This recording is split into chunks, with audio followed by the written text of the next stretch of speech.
ses principales unes parues ce mercredi 31 octobre 2018. Et on démarre ce matin avec la Nouvelle Expression qui s'intéresse donc à ce fait survenu dans la région du Nord-Ouest. C'est un missionnaire américain qui a été tué de ce côté-là.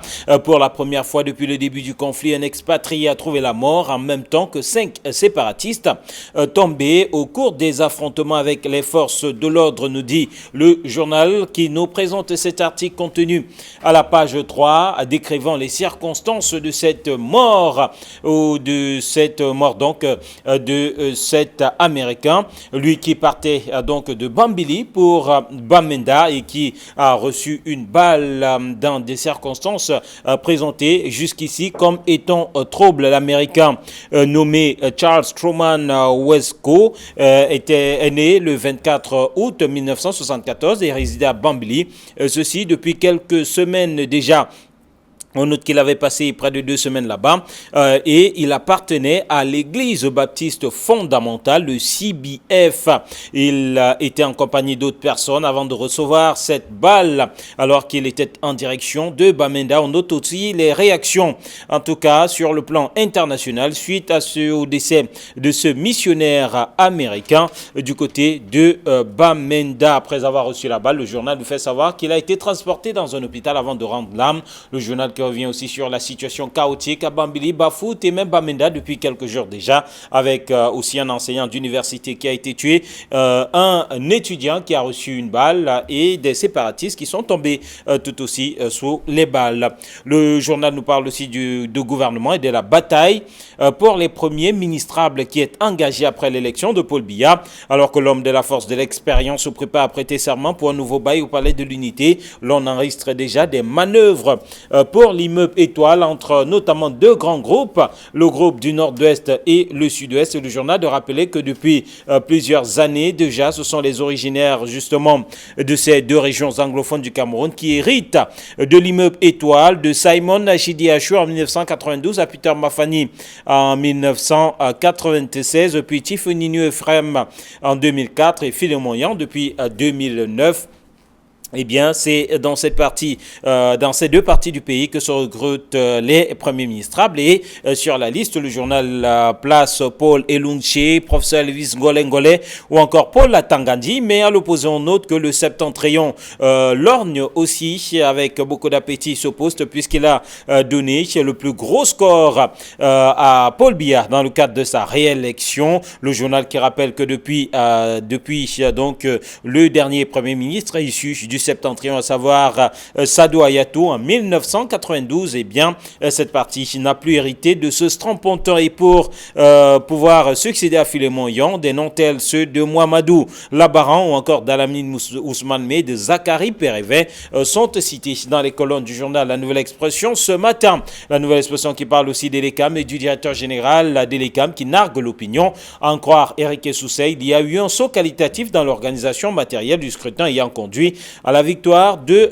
Paul Biya. Jomasso, nécrologiste, Jomasso qui n'est plus, le chanteur a rendu l'âme hier mardi 30 août 2018 à la garnison militaire de Douala. À lire donc à la page 2. L'œil du Sahel ce matin parle du septentrion justement et de Marois et de Ngaoundéré avec les chantiers routiers abandonnés après la réélection de Paul Biya, des chantiers routiers qui avaient été quelque peu mis en branle avec la venue du chef de l'État, notamment du côté de Marois pour le compte de la campagne présidentielle, mais on note que tous les travaux s'étaient tout simplement estompés, arrêtés après le départ de Paul Biya. C'est ce que nous rapporte le journal qui présente d'ailleurs dans ses colonnes ce matin les principaux tronçons concernés par les travaux d'aménagement de la voirie, en tout cas qui devraient être concernés. Le journal qui nous fait savoir que, en tout cas, la ville de Marois présente un visage de tristesse et de désolation.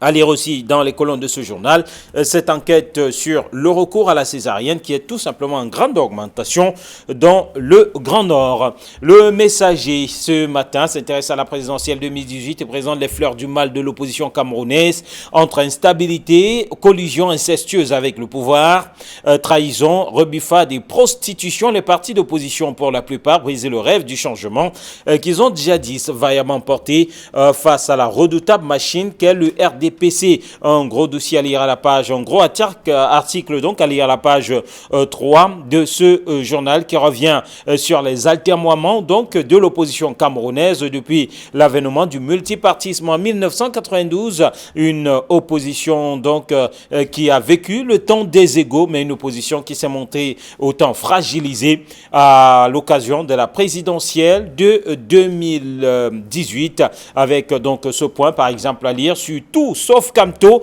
et le journal de conclure dans ce bel article qu'au regard de ce qui est présenté donc sur cette opposition, on peut infailliblement dire qu'autant en 92 l'opposition camerounaise était dans un désordre au service du pouvoir, autant en 2018 cette frange de la vie politique est effectivement née et s'affirme. On doit cependant reconnaître qu'elle vit encore dans une sorte de puérilité rongée par les maladies infantiles de la démocratie. Bien entendu, on aurait pu davantage apprécier, pense le journal Le Messager, la compétition électorale si le code électoral camerounais avait prévu par exemple un deuxième tour à l'occasion de la présidentielle. Le journal qui nous parle aussi de ces militants du MRC qui ont été libérés après 3 jours de garde à vue, détenus à la division régionale de la police judiciaire pour le sang le 28 octobre dernier. 8 des 15 militants ont été libérés hier. Mutation à présent. Mutation qui nous parle de géographie électorale et présente les plus mauvais scores de Paul Biya à l'occasion de la présidentielle 2018. Le journal propose ce matin une revue des circonscriptions où le candidat du RDPC à la présidentielle 2018 a été vaincu ou alors a été vainqueur tout simplement à l'arraché, avec en illustration les visages donc de ces apparatistes du régime qui originaires donc des localités dans lesquelles le chef de l'État a fait un piètre score à l'occasion de cette élection présidentielle. Le journal Info Matin s'intéresse aussi à cette présidentielle et parle des lettres de félicitations d'Emmanuel Macron envoyées à Paul Biya. Macron qui invite Biya à rajeunir la classe politique. C'est l'un des points d'ancrage de la correspondance du président français à son homologue camerounais, réélu au terme du scrutin du 7 octobre dernier, à lire à la page 3 du journal ce matin. Cameroun Tribune s'intéresse au Parlement et une session sur tapis rouge. Sénateurs et députés reprennent du service dans 2 jours dans la traditionnelle session consacrée à l'examen de la loi des finances. Mais le temps fort sera incontestablement l'inauguration du tout nouveau septennat du président de la République, Paul Biya, à travers une prestation de serment en plusieurs points inédite. Cameroun Tribune et planche ce matin donc dans l'effervescence des préparatifs de cet événement à travers un dossier proposé dans sa livraison de ce jour. Diapason s'intéresse à l'autoroute Yaoundé-Douala, un contre-pied de l'émergence, nous dit le journal, qui ajoute que débuté en 2014, la première phase d'exécution de ce projet n'a pas respecté l'échéance de livraison fixée au 13 octobre dernier. En septembre, 30% des travaux avaient été à réaliser pour honorer ou pour boucler donc ces premiers 68 km de route. Un autre défi pour le prochain septennat de Paul Biya, pense Diapason. Le jour, Barça 1 avec une interrogation. Nord-Ouest qui a abattu le pasteur américain. L'interrogation donc à la une du journal Le Jour.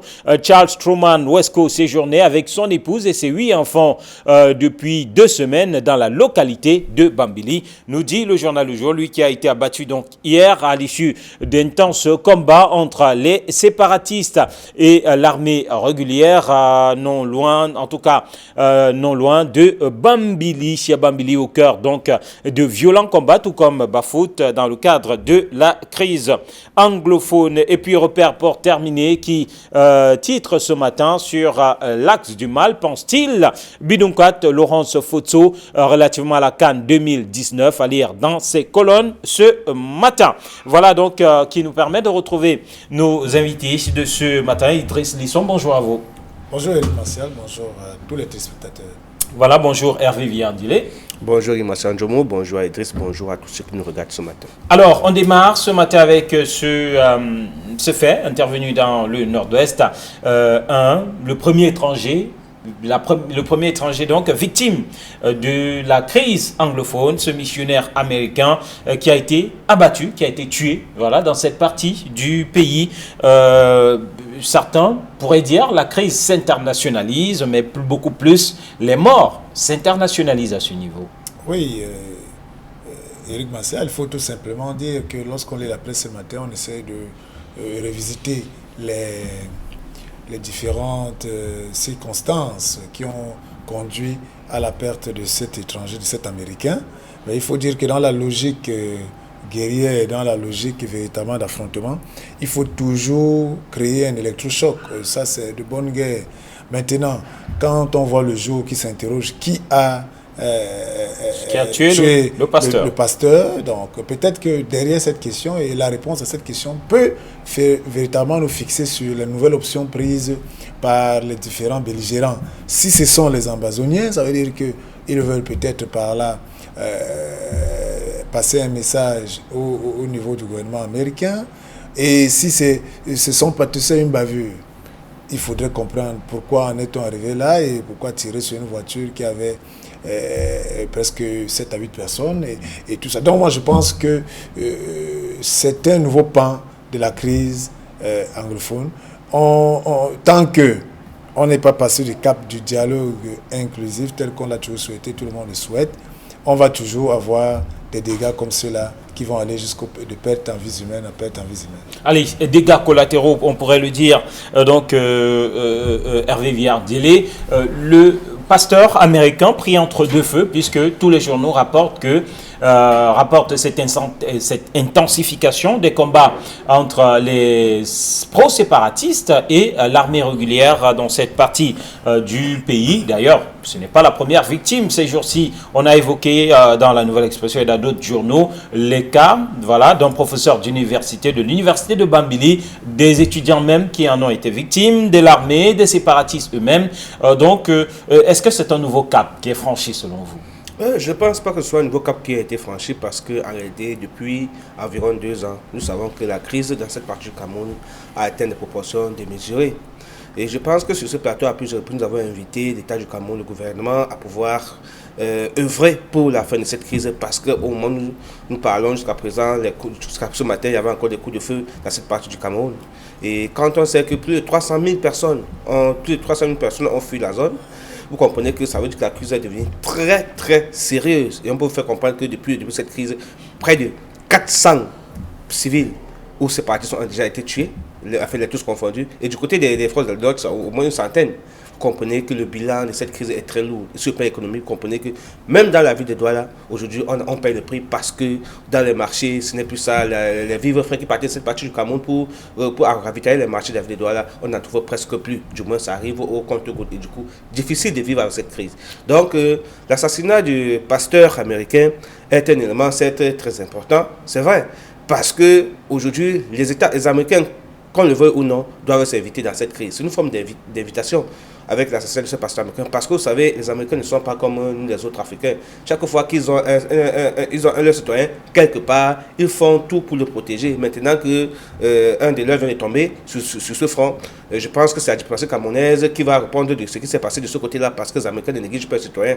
Un citoyen chez eux est très important. Il faut quand même le dire qu'on va le regretter. On va dire que le pasteur était au mauvais endroit, au mauvais moment. Sauf que si on avait tout fait pour gérer cette crise, comme depuis nous le crions ici, on ne serait pas arrivé là. Et le pasteur n'est que une victime. Oui, une victime collatérale. Alors, quel pourrait être l'impact du décès de ce pasteur américain sur ce front de guerre, sous fond de crise anglophone? Est-ce que ça pourrait faire évoluer les choses dans le sens de la résolution définitive de ce conflit, tel que appelé d'ailleurs par de nombreuses chancelleries dans les messages de félicitations envoyés au chef de l'État Paul Biya? Oui, de manière froide et même brutale, même cynique. On peut tout simplement, lorsqu'on lit les journaux ce matin, constater que si derrière cet assassinat, ça a été prémédité, c'est peut-être pour pousser le gouvernement américain a beaucoup plus s'impliquer. Vous vous souvenez très bien que sur le plan de lobbying et sur le plan du lobbying des Amazoniens, ils ont mené des actions auprès du Congrès américain, ils ont mené des actions auprès du gouvernement américain, ils ont mené des actions et ils continuent d'en mener pour pouvoir pousser le gouvernement américain à amener le gouvernement camerounais à suivre les pas, ou bien les pas du dialogue, ou bien les pousser à atteindre leurs objectifs à eux. Donc, il faut dire qu'aujourd'hui, cette escalade peut-être que derrière ça, il y a une idée qui veut pousser les Amazoniens à réveiller ce gouvernement qui, et là, ça pourrait pousser à penser qu'il y avait des personnes qui avaient intérêt, par exemple, à voir ce pasteur mort. Oui, c'est ce que je suis en train de dire, que de manière cynique. Vous savez que dans ce type de situation, le cynisme n'est pas très loin. Alors, ces stratèges amazoniens, peut-être, si c'est eux qui sont derrière, peuvent justement penser qu'après cet assassinat, le gouvernement américain va s'impliquer véritablement, au lieu de passer seulement par des communiqués et des lettres diplomatiques, mais passer véritablement dans l'action pour contribuer à ce que cette crise soit résolue. Peut-être c'est de manière cynique, mais maintenant là ce sont juste des suppositions et ce sont juste des interrogations. Mais à voir avec cet assassinat, je pense que c'est pas que les autres qui sont morts sont de mauvaises morts. Toute mort depuis le début de cette crise est une mort inutile, on a tout pensé. Il faut véritablement résoudre cette question. Voilà, et on note que certains journaux rapportent d'ailleurs des réactions qui sont tombées, notamment des États-Unis, et c'est d'ailleurs à travers ces réactions que les uns et les autres ont pu comprendre que le défunt était parenté à un sénateur américain, ce qui pourrait nous faire attendre d'autres réactions de la part des uns et des autres du côté des États-Unis d'Amérique. On réitère que les combats s'intensifient depuis quelques jours dans cette zone. On rappelle que d'ailleurs un professeur d'université, Hervé Villardélé, la nouvelle expression, avait d'ailleurs abondamment écrit là-dessus, ce professeur d'université qui avait perdu la vie, lui aussi quasiment dans les mêmes circonstances. Bien sûr, dans les mêmes circonstances, on peut regretter, et je pense dans la nouvelle expression de lundi, qu'on regrettait justement ce fait-là, parce qu'en fait, quand on perdait un enseignant comme celui-là, qui avait pour mission, n'est-ce pas, d'instruire des milliers de Camerounais, il est difficile. Il a été pris entre deux feux, aussi. Et de la même manière que le pasteur américain, il est donc difficile aujourd'hui de retrouver des hommes de sa trempe, parce que pour former un enseignant, c'est une grande perte, parce que c'est beaucoup d'années d'abord, comme c'est beaucoup de financement également. Je pense que ce plan éducatif, c'est toute une grosse perte pour l'université du Cameroun. Et il faudrait bien, vous savez que les hommes ne sont pas, même si on remplace difficilement les hommes, même si on va trouver quelqu'un qui aura presque le même background que lui, mais sauf que en termes de qualité, il sera vraiment irremplaçable. Et je pense que nous regrettons toujours, nous cessons d'appeler le gouvernement camerounais à pouvoir à plancher effectivement sur cette crise, et on pense que certainement qu'avec l'investiture du chef d'État, nous prions que ce soit sa première mission, son premier chantier, parce que le Cameroun, je le disais, le Cameroun, avec cette crise, est en train de perdre beaucoup. Ils disent qu'il y a du quotidien économique sur ce plateau pour vous dire que les pertes sur le plan économique de cette crise se chiffrent à des milliers de milliards. Des entreprises qui ont fermé, le marché ne tourne plus. Le Cameroun est au ralenti. Il est même difficile que le budget de l'État qui sera adopté puisse être atteint. Parce que de ce côté-là, les ressources qui devaient permettre de compléter le budget de l'État ne pourront pas être fournies. Vous vous rappelez que la douane de ce côté ne fonctionne presque plus. Il est difficile de collecter également des impôts de ce côté parce qu'il n'y a presque plus d'activité. Les entreprises ont fermé, que ce soit les entreprises bancaires, alimentaires et autres. Rien ne fonctionne. Et je ne voudrais pas parler du cas de la CDC, qui est une des entreprises camerounaises qui a fermé les portes de ce côté-là. Imaginez ce que cela apporte. C'est une perte énorme en termes d'emploi. La filière Palmier, entre autres, qui en pâtissent. C'est quand même grand. Et quand vous imaginez que c'était des tonnes des milliers de Camerounais qu'on a embauchés dans ces entreprises, il y a le taux de pauvreté dont doit s'accentuer. Parce que les familles ont fui. Aujourd'hui, la promiscuité. Imaginez dans les maisons à Douala, j'en connais au moins 4, 5 ou il y a au moins 10 familles dans les maisons. C'est difficile à vivre. Et je pense qu'il est urgent que ce problème puisse être résolu pour que nous aussi nous puissions vivre tranquillement. À ce niveau, que peut donc le chef de l'État qui va prêter serment dans quelques jours, l'interrogation est là, et Info Matin qui revient sur cette lettre de félicitations adressée à Paul Biya par Emmanuel Macron et pointe un aspect, voilà, Paul Biya, Macron qui invite Biya à rajeunir la classe politique. Ça pourrait être une solution pour vous? Eric Bassa, oui, quand on lit ce titre d'Info Matin, on est un peu amusé. Parce que vous savez, on est un peu dans un environnement au Cameroun où il faut que tout se fasse par décret. Et justement, c'est pour cela que les téléspectateurs qui regardent, les lecteurs des journaux doivent pouvoir comprendre que on n'est plus au moment où on quémande, on devrait quémander les positions, les nominations. On devrait les mériter.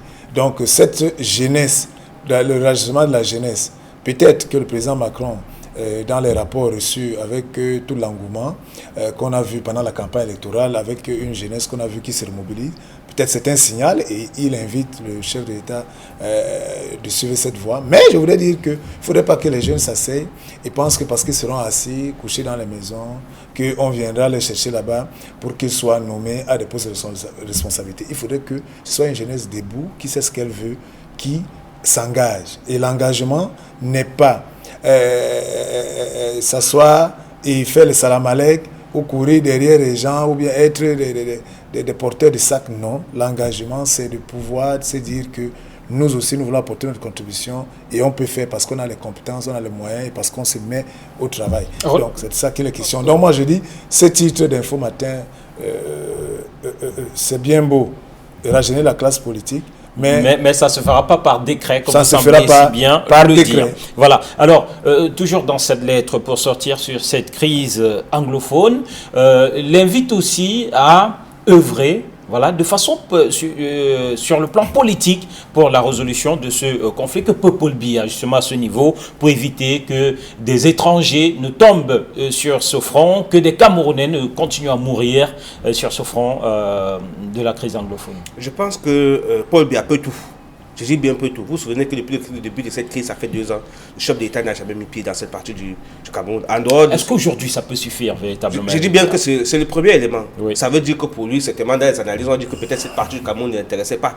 Ou du moins, comme si c'était une question de bataille électorale, il savait que c'était pas acquis à sa cause, du coup on pouvait négliger. C'est un petit commentaire qu'on peut faire, même si on a à tort ou à raison, mais du moins les éléments sur lesquels on se fonde pour faire ces analyses sont des éléments factuels. Il n'est pas descendu dans cette partie du Cameroun. Je pense que quand on considère l'ensemble du triangle national comme la partie que le chef d'État gère, il devait également descendre dans cette partie. Et s'il tient compte du fait que cette partie du Cameroun est également aussi importante comme le reste, je crois que la première démarche, c'est d'y aller.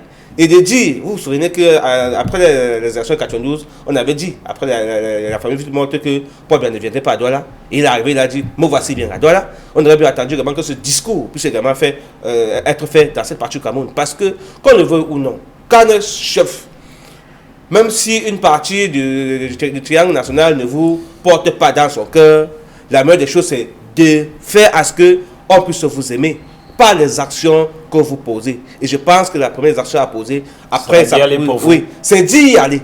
D'y aller, et en y allant, c'est la preuve qu'il s'intéresse à eux.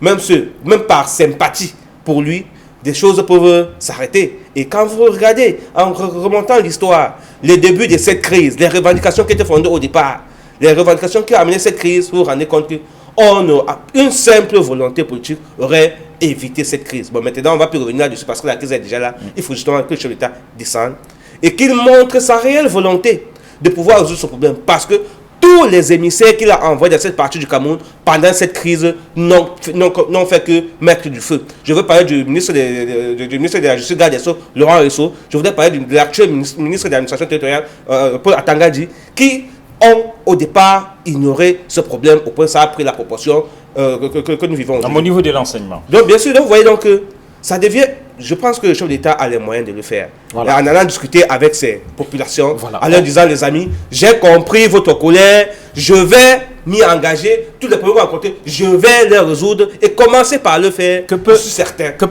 la crise va s'arrêter. Paul Biya, selon vous, Idriss? Bon, il va falloir que Paul Biya ait de l'énergie, assez d'énergie pour descendre dans toutes les zones, dans le littoral, à Douala, rencontrer déjà ceux qui sont victimes de famille. Pour une fois qu'on voit un président proche de cette population qui aille voir les personnes affectées. Non, vous avez posé la question, je vous dis ce que le président devrait, en principe, président qui a 71%, qui est aimé par les Camerounais, c'est ça. Donc, il va dans à Bonabéry rencontrer cette population, leur parler, leur dire combien de temps elles auront encore, les déplacés, elles auront encore qu'il aille dans le Mungo, dans toutes ces zones frontalières, qu'il aille dans l'ouest, à partir de Sancho et toutes les zones de Tchang, Fongo-Tongo, pour rencontrer ça, c'est d'un.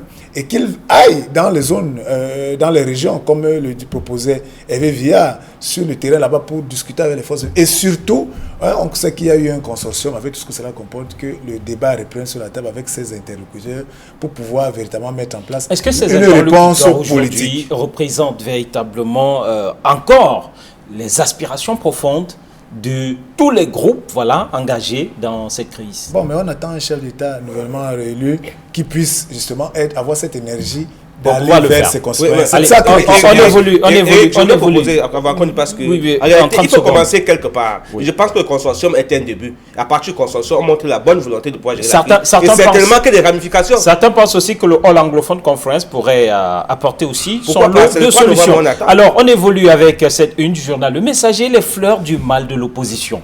Beau titre, Idriss. Oui, très beau titre, mais je suis toujours un peu... C'est-à-dire, il Belle, analyse... belle transposition en tout cas. Belle transposition, très beau titre, mais je suis toujours un peu amusé, Éric Marcel, lorsqu'on fait l'analyse de l'opposition camerounaise en pensant que cette opposition sortait de Mars. Moi, je pense qu'on ne peut pas aujourd'hui évaluer l'opposition camerounaise sans ne pas évaluer ce que nous, les Camerounais, nous sommes. C'est-à-dire que c'est ça, c'est les Camerounais qui produisent l'opposition, c'est les Camerounais qui produisent... L'opposition est à l'image de la société camerounaise. Une société qui a peur de s'affranchir, une société qui a peur. Vous imaginez que les Camerounais sont des gens malades, mais qui refusent de se soigner. Moi, vous connaissez, j'ai beaucoup travaillé sur les questions du VIH-Sida. Vous trouviez, et c'est vrai qu'aujourd'hui la perception a évolué, vous trouviez des personnes, ce qu'on appelle séropositives, donc qui ne font pas encore la maladie, mais qui sont infectées. Alors, ces personnes infectées, et lorsqu'elles arrivaient à la phase maladie qu'elles faisaient du sida, vous venez leur faire ce qu'on appelle la prise en charge psychosociale, les assister, leur dire que c'est pas la fin du monde, aujourd'hui on peut vivre avec le VIH et tout ça là. Mais ces personnes, vous savez, la question c'est que ces malades du sida, vous le posez, ils disent que mais vous venez nous parler comme ça, vous avez beaucoup d'argent. Quelqu'un qui est au bord de la mort, c'est-à-dire qui est en train de mourir, et on veut l'aider à pouvoir vivre encore plus longtemps en respectant justement les conseils médicaux. Mais lui, qu'est-ce qu'il vous demande? Il vous demande de l'argent. Et il dit que mais vous faites ça parce que vous avez de l'argent. Donc, en fait, je fais cette caricature pour vous dire que nous sommes les fleurs du mal de l'opposition camerounaise. Ça pourrait être les fleurs du mal du peuple camerounais. C'est de ça qu'il est question. Alors, mais il faut dire que en lisant cet article du Messager, on constate que l'analyste est parti de 92. Il a démontré qu'en 92, l'opposition avait 92 députés sur 180. Donc, que cette opposition qui était composée de MDR, de l'UPC et de l'UNDP devait s'asseoir et ensemble s'unir pour avoir la majorité, avoir le Premier ministre qui devait organiser la présidentielle de 92. Cette opposition a refusé complètement, totalement, de pouvoir se fédérer pour pour gouverner. C'est ça qu'il est question et il le rappelle. Donc ça veut dire que premier échec de l'opposition. Et dans son analyse, en 2018, on voit une opposition qui passe le temps à se tirer entre eux au lieu de pouvoir... C'est la population dessus. Et d'ailleurs, une illustration sur la proclamation des résultats, l'article présente un des opposants qui dit j'ai gagné, et il fait savoir que le lendemain c'est un autre opposant qui dit j'ai gagné, et par la suite s'étonne de ce que les autres reconnaissent, félicitent, et finalement grosse désunion et désillusion même pour cette opposition et pour la société qui croyait en une fédération de l'opposition. Oui, je pense que le Messager fait bien de faire comprendre que dans l'opposition camerounaise, chacun ne roule que pour lui-même. Et si Idriss pense que on peut transposer l'opposition camerounaise dans la société camerounaise, ce n'est pas faux. Sauf que on a toujours dit ça sur ce plateau, en fait je l'ai toujours dit que la société camerounaise a besoin d'un leader. La société camerounaise a besoin de croire. Et pour croire, ce sont des leaders, et c'est eux qui font partie qui constituent ce qu'on appelle l'opposition aujourd'hui. Et je pense... Mais dans la description, personne dans l'opposition ne voudrait voir un autre véritablement émerger. C'est de ça que j'y arrive, en disant que quand on se rend compte que chacun roule pour lui-même, il s'en fout. En réalité, on se rend compte que l'objectif n'est pas l'objectif du peuple qui à un moment a dit « Ah », permettez l'expression, quand le peuple a dit « Ah », c'est parce qu'ils se sont rendu compte que, en réalité, ceux qui sont là n'ont que pour cette mission de remplir leur panse, de se tailler leur part sur le gâteau national, et dès qu'ils sont heureux, ils s'en foutent du reste. Et du coup, vous vous rendez compte que de 92 jusqu'en 2018, permettez l'intervalle, le peuple s'est désolidarisé de la chose politique parce qu'on ne croyait plus en personne. Qu'on a commencé à comprendre qu'il y a collusion entre l'opposition et le pouvoir, vraiment, il n'y a plus besoin de se dans cette bataille, parce qu'en réalité, c'est comme on dit, ce sont des choses arrangées. Et quand c'est arrangé, vraiment, nous autres, on n'est que du bétail politique, on n'essaie plus à rien, sinon à permettre aux uns aux autres d'aller accomplir, d'assouvir leurs désirs. Or, quand vous regardez, quand vous essayez de faire l'analyse politique, l'analyse socio-politique des élections présidentielles qui viennent s'achever, vous vous rendez compte que pendant la campagne post-préélectorale, qu'est-ce qui s'est passé?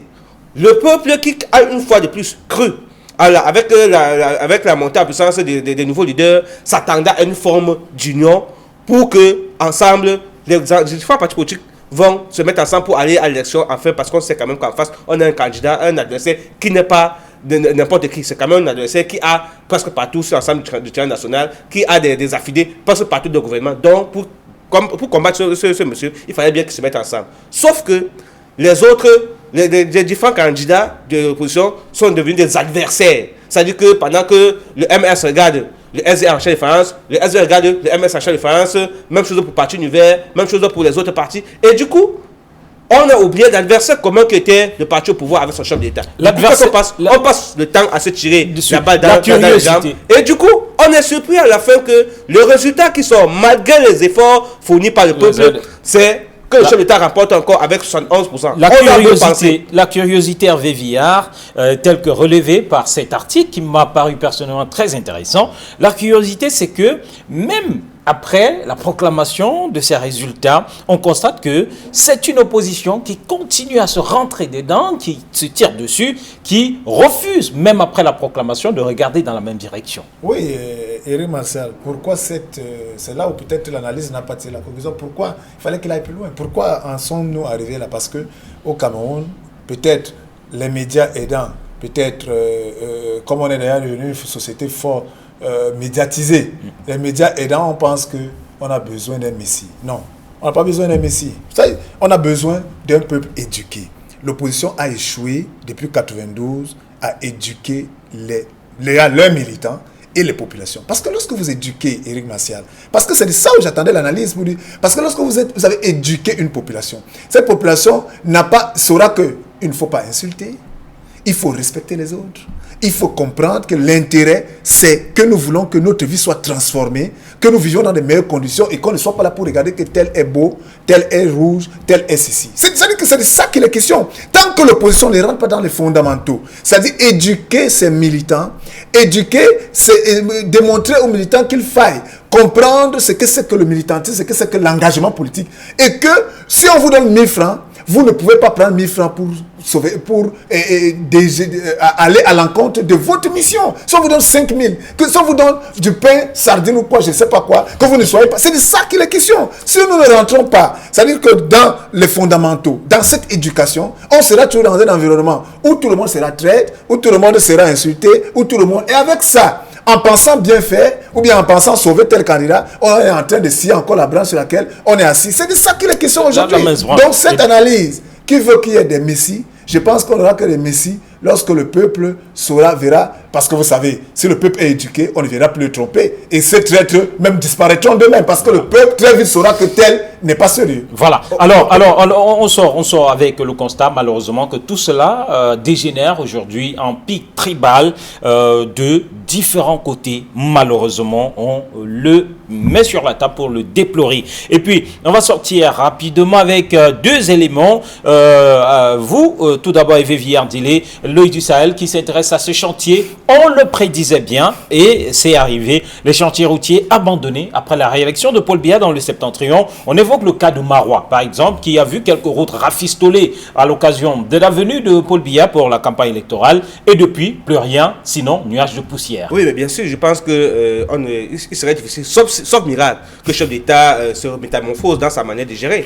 On ne voudrait pas dire qu'il ne pourra pas se métamorphoser, mais du moins, pour qu'on ne puisse plus vivre ce genre de fait, que relate l'heure du Sahel, il faudrait bien que le chef de l'État se métamorphose. Et même s'il a réussi à le faire, va-t-il réussir à métamorphoser les hommes les hommes qui vont l'aider à accomplir cette mission? Je ne pense pas. Sauf s'il choisit de nouveaux hommes pour pouvoir l'accomplir, parce que nous disons encore, avant les élections sur ce plateau, je pense que c'était dans le même système. Oui, avec Brice, qui relevait justement le nombre de chantiers inachevés et abandonnés de cette partie du triangle national, qui a voté malheureusement le chef d'État à plus de 99% et qui attend forcément que le retour, c'est parce que le retour, Achidou disait que politique dans Ndjangi, et comme ils ont voté sur l'État après 98%, il faudrait donc que ces chantiers puissent être réalisés pour que le Cameroun puisse avoir une image d'un pays qui veut se développer. Ça devient une sorte de bis repetita à ce niveau, Idriss. Mais Éric Marcel, je l'ai toujours dit ici, j'ai toujours dit que tout flatteur vit aux dépens de celui qui l'écoute. Et si pendant plusieurs mandats, on a eu les mêmes causes qui ont produit les mêmes effets, et qu'en 2018, les gens ont choisi cela, ils n'ont que leurs yeux pour pleurer.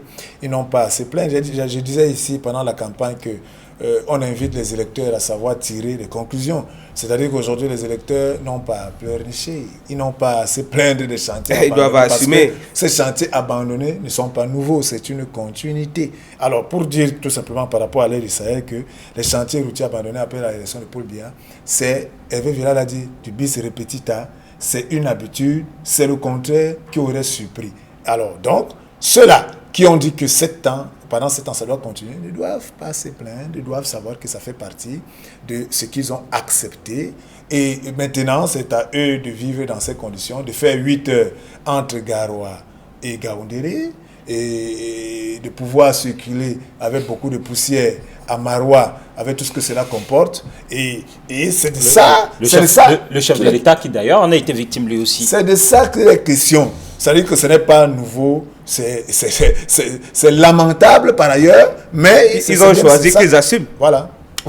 Voilà, messieurs, c'est avec cela, ce constat malheureux que nous sortons de cette édition. En vous disant merci Idriss, merci à Vivillard d'être venu, merci à vous qui êtes restés en notre compagnie, madame, monsieur. Demain, nous serons jeudi et nous serons là pour un autre numéro. Au revoir et surtout, très bonne suite sur Equinox Télévision.